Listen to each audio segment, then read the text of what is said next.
Welcome to day 4 of learning ఎన్10 from scratch. ఈరోజు మనం రిమైనింగ్ ట్రిగర్స్ గురించి మాట్లాడదాం. So, next trigger on form submissions. On form submissions అంటే బేసిక్‌గా మనం ఎన్10లోనే ఒక ఫార్మ్ అనేది క్రియేట్ చేయొచ్చు.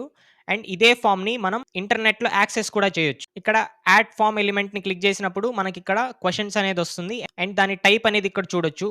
సో, టైప్ అనేది maybe it is a password, number, email. So, మనకి రిలవెంట్ ఆప్షన్ మనం సెలెక్ట్ చేసుకొని దీన్ని మనం రిక్వైర్డ్ ఫీల్డ్‌గా కూడా మార్క్ చేసుకోవచ్చు. ఇలా మనం ఒక ఫార్మ్‌ని క్రియేట్ చేయొచ్చు. అండ్ నెక్స్ట్ ట్రిగ్గర్ చూసుకుంటే when executed by another work flow, అంటే ఈ వర్క్ ఫ్లో అనేది ఏదైనా ఇంకో వర్క్ ఫ్లో అనేది ఎగ్జిక్యూట్ అయినప్పుడు ఆటోమేటిక్‌గా ఈ వర్క్ ఫ్లో కూడా ఆన్ అయిపోతుంది. దీన్ని మనం పెద్దగా యూజ్ చేయం. So, next one is on chat message. ఇది కూడా చాలా ఇంపార్టెంట్ ట్రిగ్గర్. ఎందుకంటే దీంట్లో మనం ఒక చాట్ బాట్‌ని, ఏజెంట్‌ని ప్రతి దాన్ని ఆన్ చాట్ మెసేజ్‌తోనే టెస్ట్ చేస్తాం. మీకు ఈ ట్రిగ్గర్స్ యొక్క డిస్క్రిప్షన్ గాని, ఫంక్షనాలిటీ గాని పాయింట్ టు పాయింట్ ప్రతిదీ కావాలి అంటే యూ కెన్ కామెంట్ ఎనీ10 అండ్ లింక్ అనేది మీ డీఎంలోకి వెళ్తుంది.